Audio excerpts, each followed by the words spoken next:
Get another camera on your way. Yep. Another 6K. All right, well, hold your horses a second. Let's talk about this first.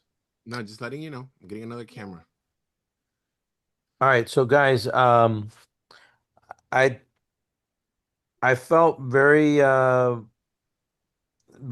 actually pleasantly surprised by the trip to LA, which I kind of went kicking and screaming to this one because I really didn't want to go to LA, given current climates and circumstances. But I think it proved very productive and insightful. I think I should start with the presentation that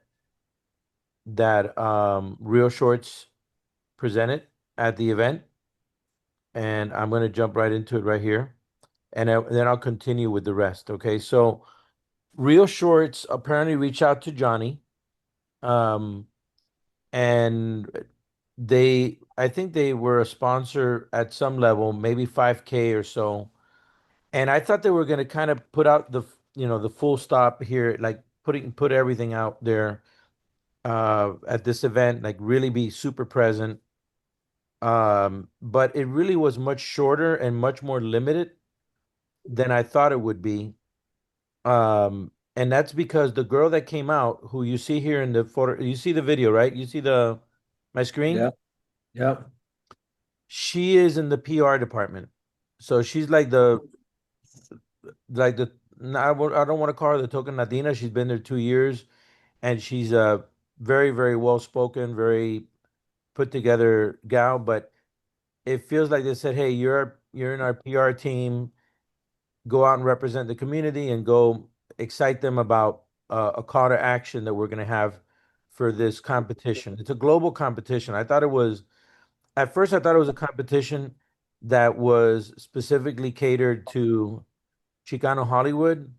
Then I thought maybe it's a industry-wide event for Hispanic, and then I realized that it's neither. It's actually a global competition that talks about inclusivity and diversity and all that stuff, but in broad strokes. It's basically a way of just getting a bunch of people to submit ideas for Real Short. So, oh, I don't know why. Let me see. Sorry, let me go to this other page first.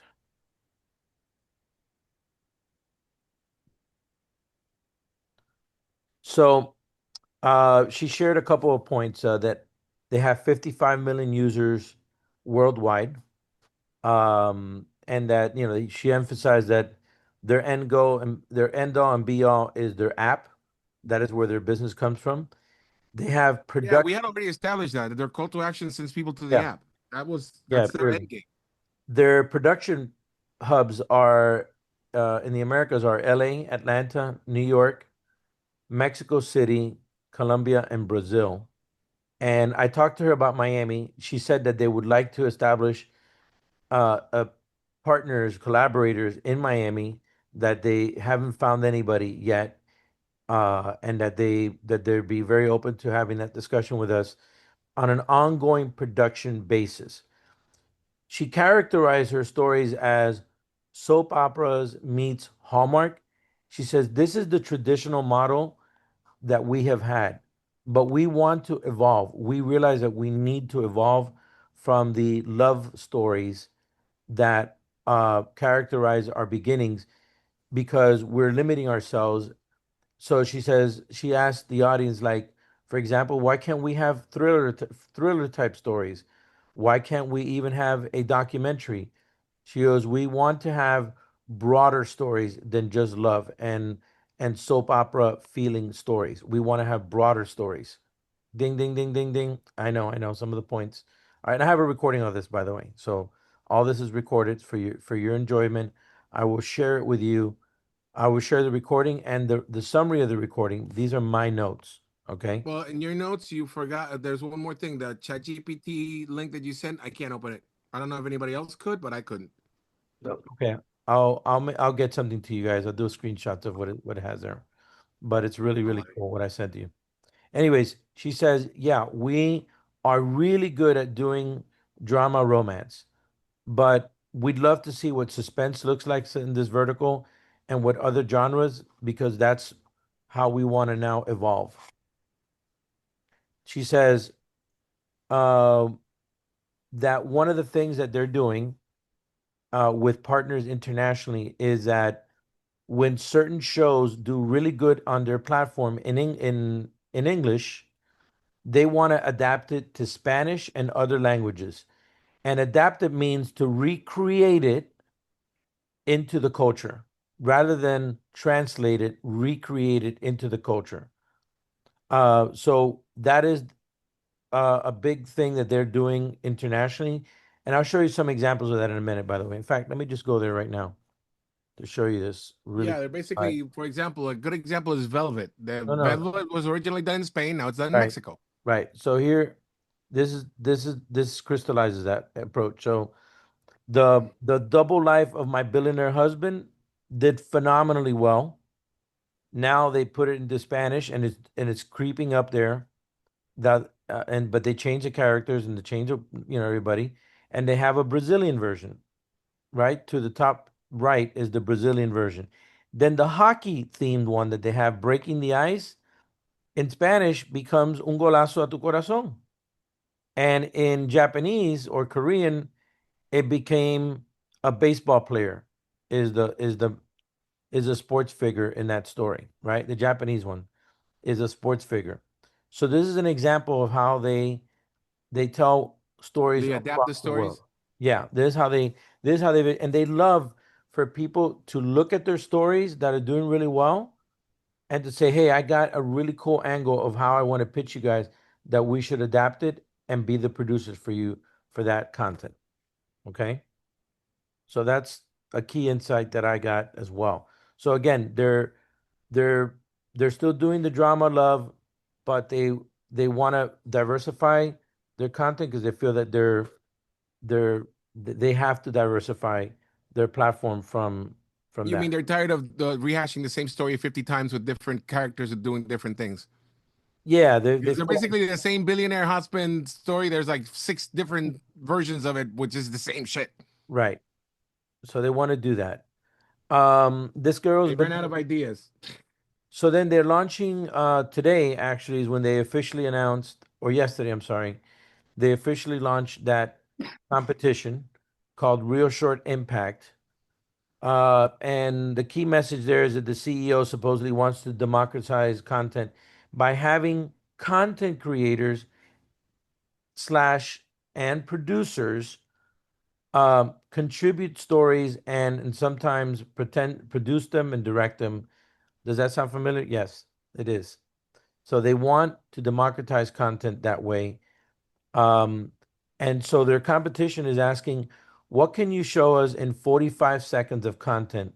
45 seconds to a minute and a half of content. Now, here's an interesting slide that they also had there, which was so that's how they're going to submit it. So everybody that's submitting is just going to show the potential of a thought or an idea in 45 seconds to a minute and a half. And it doesn't have to be super polished. As long as the kernel or the idea there, that's how they're going to judge it. I'll share more about the contents in a minute. But really important is, let me show you the slide. This. So these are the four categories for that competition. So romance, because that's what they've done, and they can't not stop. They can't not do it anymore, because that's been core to who they've been from the beginning. But second, now they want to dive into stories that are suspense. So get pulled into secrets, tensions, and twists. Then they have what's called real short fan adaptations.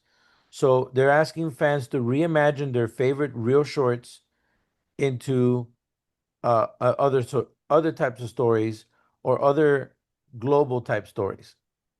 And then they're encouraging people to break the rules with bold, experimental, and even, you can't see it behind her pants in this image, but even AI storytelling. So they The want to secret see, life of my taquero husband. yeah.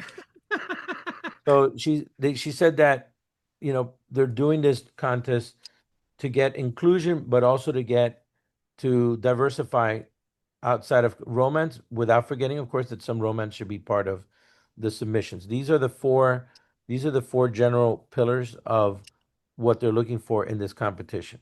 Okay. This is the requirement, which I think you guys have seen. Submit 45 to 90 seconds.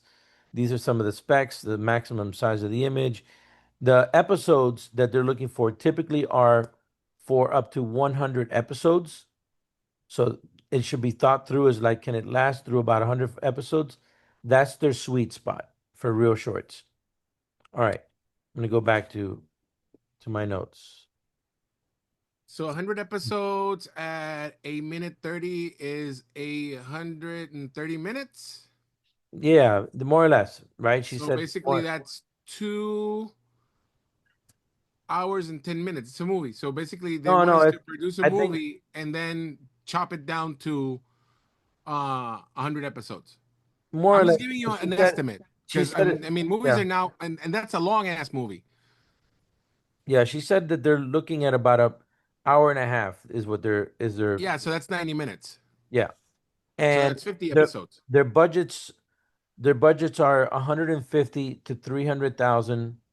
Uh, that doesn't mean that it can't be a little bit more, by the way, but it's the bottom is about 150, the top is typically about 300. In terms of who was there in the audience, there was only about 120 people. Um, she said that everything they produce out of what's called Crazy Maple Studio, which has a longer trajectory. I think it's the majority owner of that is a Chinese guy, an American Chinese American, which is how they kind of are an American company, but by a sliver, at least in their US content. But they began as an app and gaming company. And so they have a background in gaming apps, which is something obviously that they're leveraging here in this case, but it's good in terms of like thinking of an app. Gaming app producers could be suitable partners in the future for us in some capacity. Um, there was only about 120 people in attendance. Real Shorts, she says, we see ourselves as a streaming platform. That's sort of how our approach is. We're constantly being watched on our app, and that's how we approach ourselves. She said, Basically, if they had enough content, they could actually start their own freaking channel and just market that as well, and basically sell I, advertisement on that channel. I think there will be a moment, any moment now, where we will see um The Real Short TV channel there'll be line. yeah, or real shorts may be inside of a Netflix or something like that. That's already happening in China, by the way, with some of the shorts platform. They're running them on an ongoing basis as a dedicated channels within streamers. That's already happening in Asia. It's coming to the US, guys. It's coming. All right. So they're looking for bold, experimental, and AI driven storytelling as well. Oh, by the way, including Alex, 3D and animation storylines. So they're going to be a target for our Entre dos Mundos. That's the headline here for as well. But do you think Entre Dos Mundos will want to sell their content in an exclusive basis to Real Short? They want to get it done, bro. We don't know, but I think they just want to get it done. All Well, right. okay. Now, once they acquire a content idea, they want to produce it. They said that they typically have about because of the programming, because they have a lot of funds, right? And they program a lot of stuff. The between acquisition of that content and the production, and then of course editing and all that stuff, there tends to be for these higher productions, it's about a 5 month lag time from it getting into their platform. Okay. They said that data informs their creative all the time. They want people to think. Here's a cool thought about how they approach stuff. They said, when you come up with ideas, this is great for Minivela to think this way too. When you come up with an idea, think of something that could potentially be global. You don't have to. They said you don't have to. It could be for the US market. But think of something that could potentially have global legs, like the hockey one. and the other series that she showed us there that were in in that thing, that is that is the ultimate sweet spot because that's like something that could be adapted into multiple uh parts of the world if it resonates. And that's why it should just be focused on really good stories that are universal in that sense. And then she said something interesting about the content. Somebody said, "Hey, do we have to be very conservative about how we work with you guys of kind of stories?" She goes, "No, Real Shorts is very risque actually. We have um we do everything short of nudity." But she goes, we have a story that's now happening about my mommy is in jail with her lover, some crazy stuff like that. And she was bragging about the fact that they like to be very they tend they're very open to be very risque, is what she was saying. Um, and then she said that when it comes to their approach to production, the first 7 episodes are the trailer. So the writers and the producers are encouraged to write it very quick, very sharp, and to think of a cliff of potentially leading sometimes with a cliffhanger for the edits. Think right, Efrain? That's how that we've been talking about that too. So think very cliffhanger for the first episodes because she said this first 7 episodes are what convince people to go for the entire ride of the series. So front load your story with peaks. She said Yeah, you're the telling other us basically you discovered warm water. Okay, got it. the other thing that she said is she said we see ourselves as the middle ground between user generated content, user created content influencer, and professional content like Netflix. She was Real Shorts is in the middle, which by the way, this is exactly how I think of Minivela. We are not creators, we're the next path forward, but not quite Netflix. That's exactly how she described it in the thing that you're gonna hear. Budgets are between 150 to 300. They don't want to do non-union. They work with non-union talent Of course. because she says you can do things much faster, of course, cheaper. Although they're not averse to having a union talent, it's just that it tends to be the exception, not the rule at all. Yeah, it's more paperwork. And then somebody asked her, what about advertising? How can we participate if we do something in selling advertising or something like that?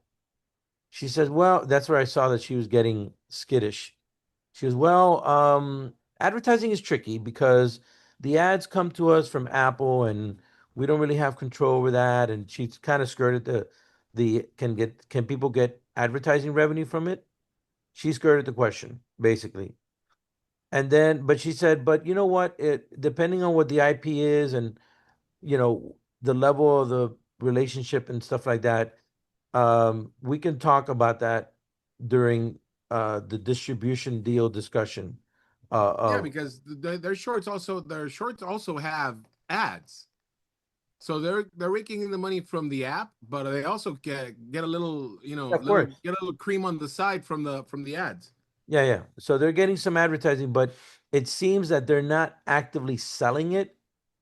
It seems like it's whatever the app, whatever is being Whatever Apple put puts into on the the app. app, got it. Or Yeah. puts on the clips on the reels. Whatever's Yeah, I guess like programmatically, Alex, is what it sounds like. And she was trying to be iffy about it because she didn't want anybody to nail them on the the revenue angle, not just that they're getting money from their subscribers. And then they asked her, "How do you source actors?"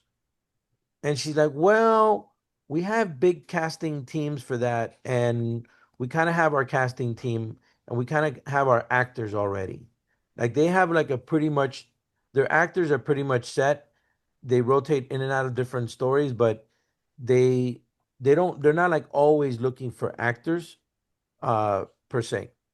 Um the people that went to the event, by the way, were only PR people.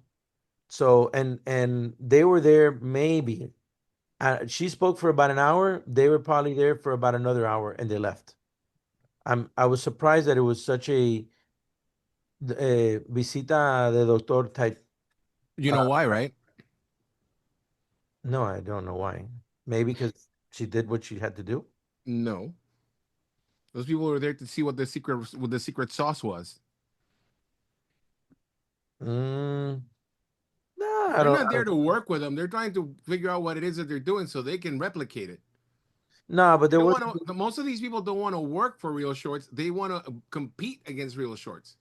So now they're looking at whatever it is that they're missing, and now they're gonna start creating that content and not submit it to them and try to market it themselves.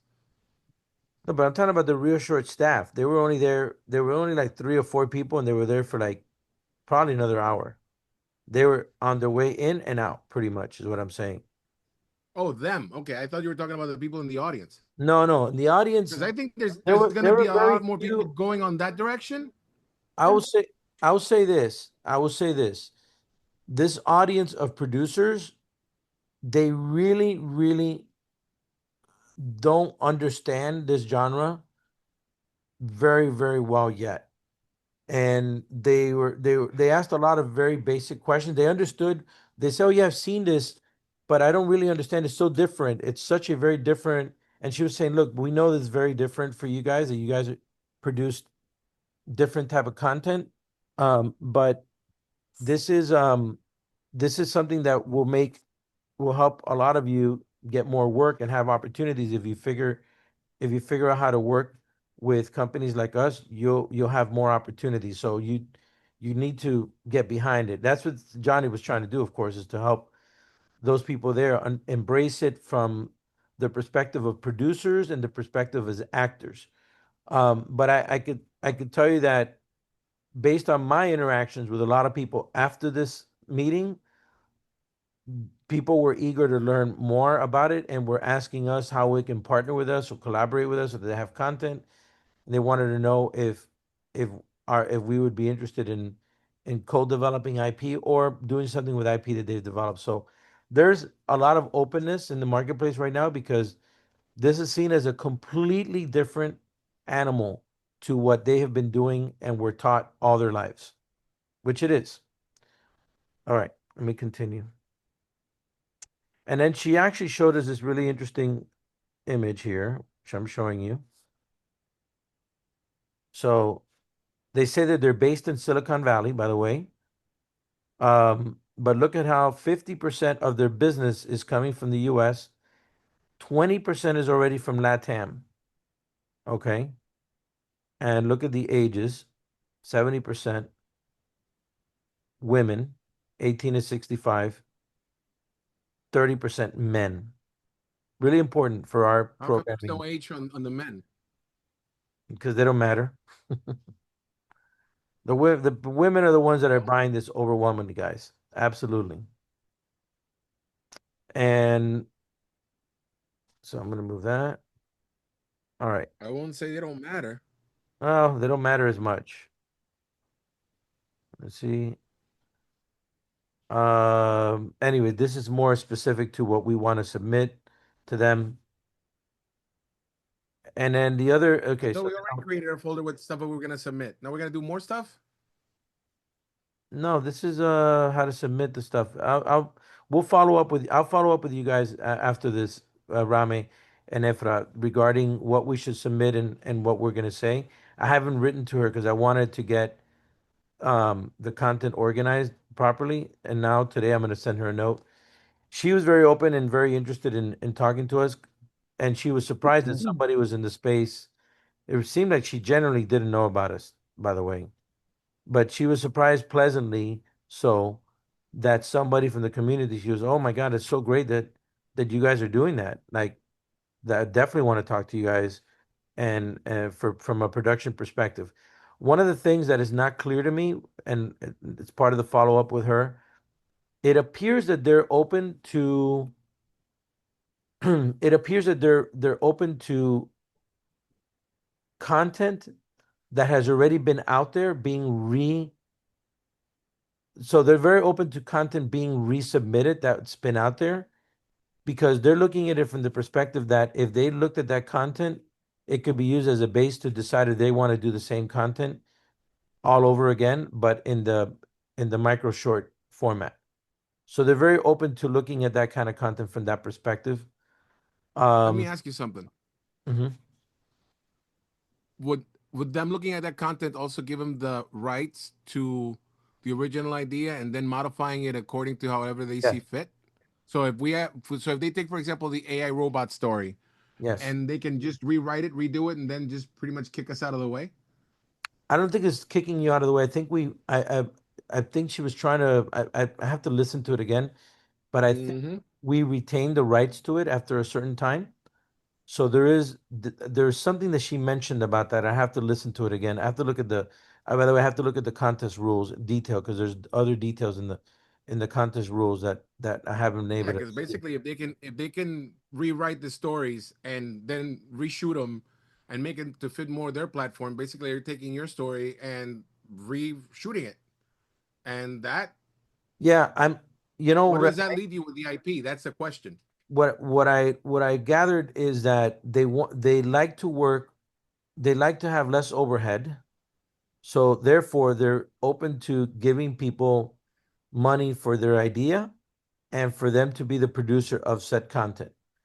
What I'm not clear about is what kind of content they decide that they're the ones that are going to produce it.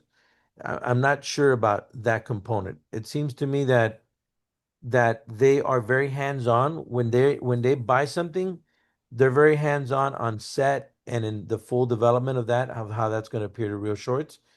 But I'm not clear if that means that let's say us, right? If we submitted one story and they wanted to buy it, how much of that we would be doing versus them as producers or with their team or which team And members they. taking over it. Yeah, I'm not clear about that. So that's part of the follow-up discussion. But she was very interested in the discussion. She knows who Carlos is as well. Um, you know, very positive feeling. I got a good positive feeling from her and excited, like genuine interest in the follow-up. All right, let me see some other notes from here and I'll continue. So, I think what we should submit should be um uh uh the story for the I think that she would be open to Vampira Mata Novios would be right up their alley. The other story that would be, I think, up their alley would be the Mano a Mano that Robert has. Um, we should submit as an example of our storytelling, potentially the clone robot and one or two other ones. They're open to seeing everything that we have, and they want to hear about any of our stories that we feel could be of the 90-minute variety. So very open to that. Some other accomplishments. I made a connection with a group of actresses. These are is an exclusive group of actors that are on Instagram. These are actresses. I'm sorry, nationally, but especially heavy in LA, called Latinas Acting Up, and their group is very open to helping us with any range of actresses that we need, from the youngest to the oldest, and including some influencers that are among the actors that they represent.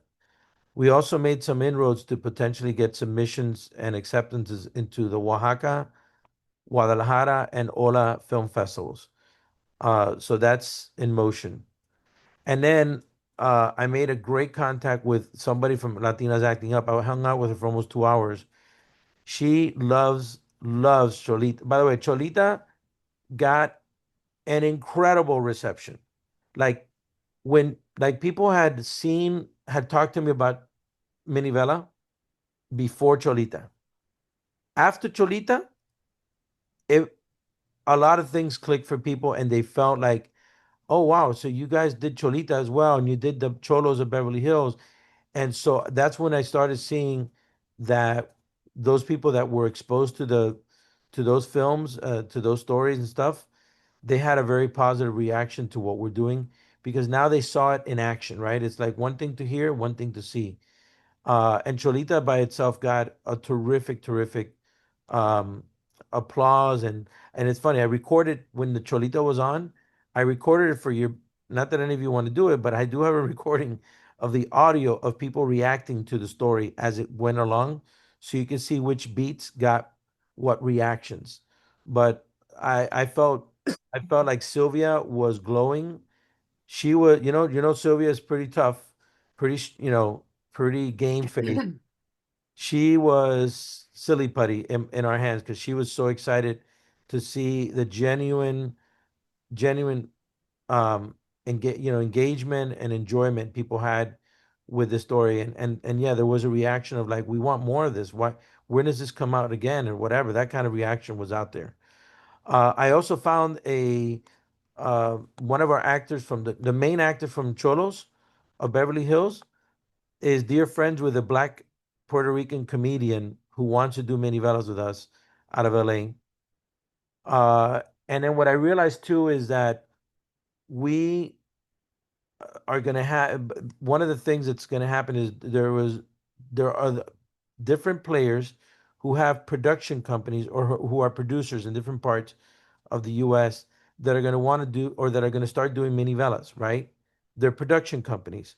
There's discussions that we should talk to different production companies that are out there that want sort of like what we're doing with Quantico. There's a lot of players that want to now join the Spanish part of it because the Spanish language part is potentially the second best opportunity globally for Minivelas in the short term. Not surprising there. However, I'll tell you this, there is a lot of economic upheaval with Latinos right now. I don't think that Latinos are going to be paying for this. More, less, more than less so than ever. I think not in the US as much as maybe in Latin America and in different parts of the market of Latin America because of the economic upheaval here that people have been cutting back on expenses that are not the most core. And also they have to share their data to be a part of these apps.